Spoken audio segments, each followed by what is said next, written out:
welcome to the next episode of our EBS Symposium Podcast. Today we had the pleasure of talking to Dr. Sabrina Kristic from BCG, who's now a managing partner and a director in the healthcare practice area. I hope you enjoyed this episode, enjoy listening and have fun. Dear community, welcome to the next episode of our EBS Symposium Podcast. Today we have the pleasure of welcoming Sabrina Kristic, a managing partner and director at BCG. Hello Sabrina, how are you doing? Very good, thanks a lot. So Perfect. far so good. Great, thank you for welcoming us at your office space here in Frankfurt. It's great to be back. We've been here in last October for a kickoff of our event, but it's lovely to be back always. Happy to have you. So before we dive in, maybe could you share a bit about your background and your pathway from EBS to BCG?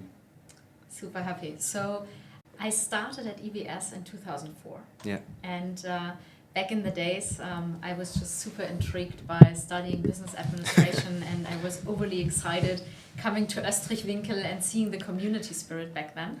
And over the course of my studies, I had the pleasure to go to Buenos Aires, Shanghai, Atlanta. Oh.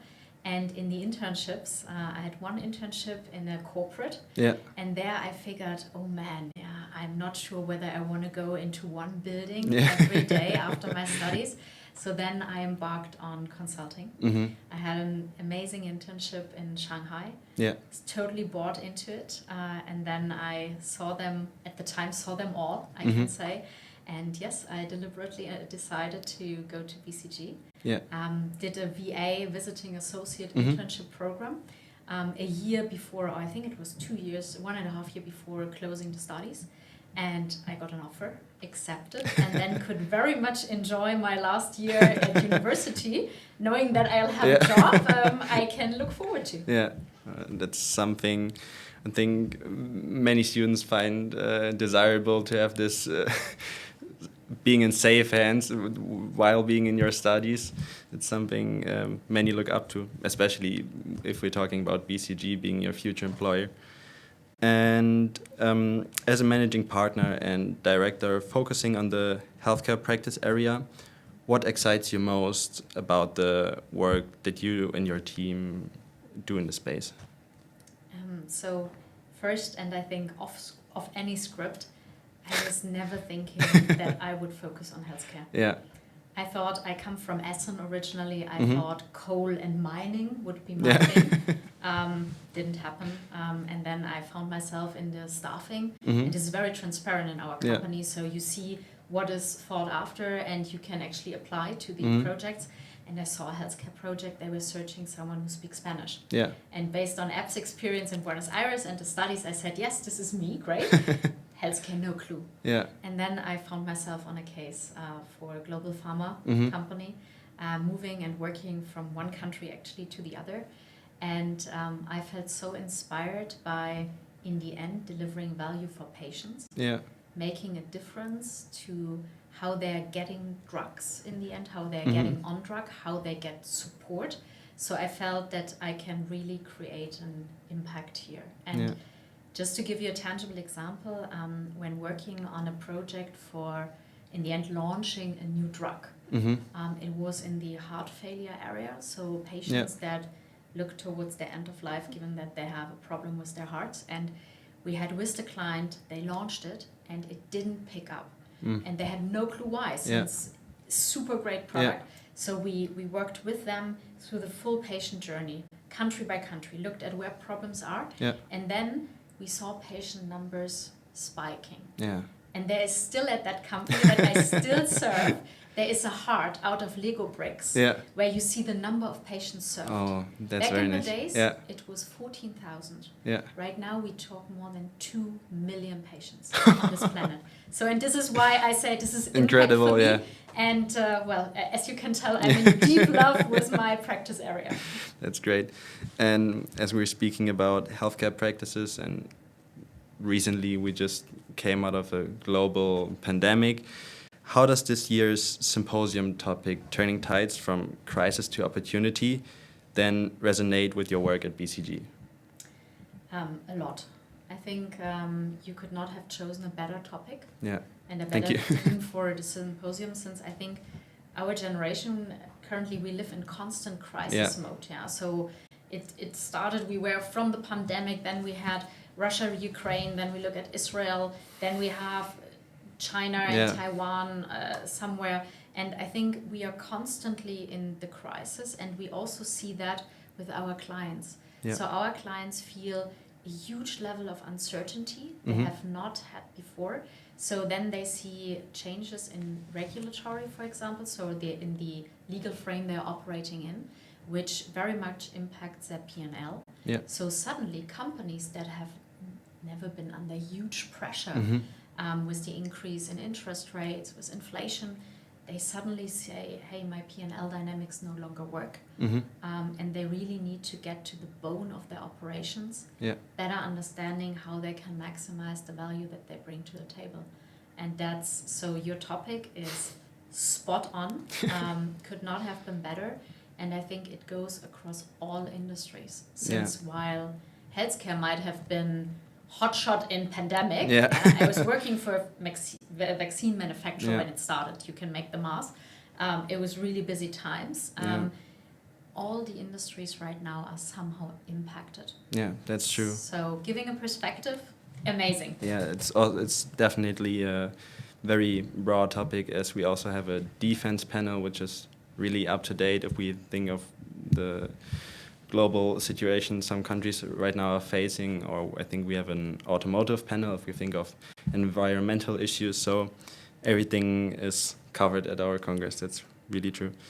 And also many EBS graduates, like yourself, consider a career in consulting as an option after their studies.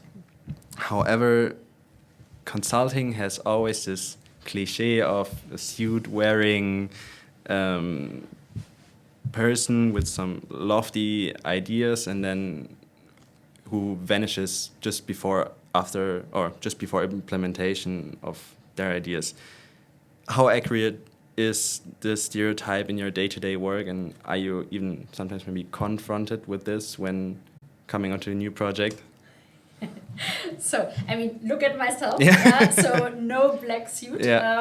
But no, I think some cliches cannot be further away from reality, let's say. So I think, yes, we are a professional service firm, and this is why you professionally dress. However, in BCG, diversity is a big topic for us. We believe that a diverse environment and in the end, diverse set of people create much more innovation, creativity, and then also better solutions for our clients. So we've never been the minion kind of stereotype, okay, all black suit, white shirt, and here you go. That has never been the credo. You were, of course, addressing working hours as well. So is consulting a 9-to-5 job? No, it's not. However, you have lots of flexibility and freedom in a project-based business that you do not have when you're working in industry. And I think this is a very, very important component to have in mind. And then you were also addressing the question as a third topic, hey, from concept to reality. And I can tell you, I would have never picked that profession believing that I would only create paper trails. Not in a million years, since I cannot paint well. So that would not have been resonating with me.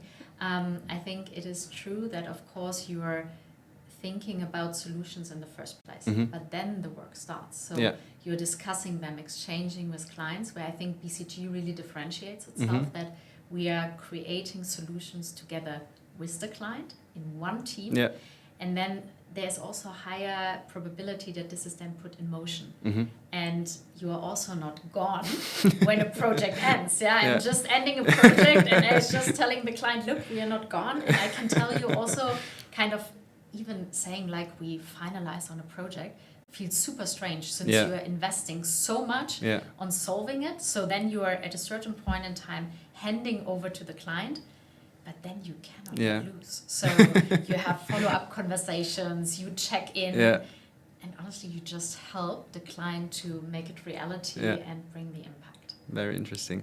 And also you mentioned diversity as one being a very important point, which also falls under gender equality being a hot topic nowadays. And it's more than just meeting targets. How is BCG ensuring that women are not only recruited but also retained and promoted within BCG? So I can tell you from where I started versus where we are today, it's a huge difference. So today we are having 47% of female workforce in all BCG. We have almost 40% of female in our executive committee. It's the highest committee of our management. We have, I think, a parity, you call that parity recruiting, so 50-50 recruiting in Germany and Austria. So we do mirror the diversity we do have in our population. Since to the prior point, we are convinced that this creates much better results in the end, fostering a diverse setting with diverse perspectives. So this is why BCG never only recruited people from apps, business administration background or economics. We always had the scientists, in the end, they just bring different perspectives and this enriches the work. So I think this is why diversity is a core component of our DNA. When it comes to recruiting female, I think we have an amazing value proposition, given also the inspirational work we are doing and the impactful work we are doing for our society in the end. And when it is about retaining, for us, it is the group, and we are working as one team. And this teaming on projects, this caring for each other, is a component that gives you comfort in the work. It also gives you support. And I think this is the most important element to, in the end, also grow over the course of your career. And when you are, it's independent from being female, male, or ever, having mentors, having people that in the end are there when you have questions. This is, I think, the secret sauce that we have realized it takes to increase our share. And we have amazingly done so far. But is there still more to do? Absolutely. Okay. Interesting. But then already coming to an end, last but not least, what is your advice you can give to those in our audience who are maybe aspiring a career at BCG? First, right choice. No, I mean it's for me. It's still the most inspiring and satisfying career I could have wished for, and I think it depends on the fact what you want in life in the end and what you want in your work life. And here we are looking at a very steep learning curve in the end. You will see a huge variety of topics. You will really go above and beyond with an amazing team. And I think if I can give some pieces of advice in my own reflection, what I could have probably done different, I think BCG looks at diversity and has a diverse set of industries in the end and functional practice areas you can get involved to. Apps, on the other side, sets you up overly broadly. So in the end, you could do anything. However, thinking maybe ahead of time what really fascinates you. Like, what is the industry? When you see something about that in the newspaper, you'll grab the article and read it. You will not switch off to the television. This is for me something to understand while you study where your passion is. Since I think, or I'm convinced that everything that you do with passion is in the end where you will excel. So for those of you that aspire a career in consulting and potentially at BCG, maybe think about what is your passion, which industry are you drawn to, and then I think we would love to see you in our group. They hear it. So thank you so much for your time today, Sabrina. We're very keen on seeing more of your work here at BCG, and it was great talking to you. Thank you very much, and to all over there, have a great symposium. Thank you. Hey guys, I hope you enjoyed this episode. Don't forget to follow our social media accounts and get your ticket now for our Congress. Until next time, goodbye.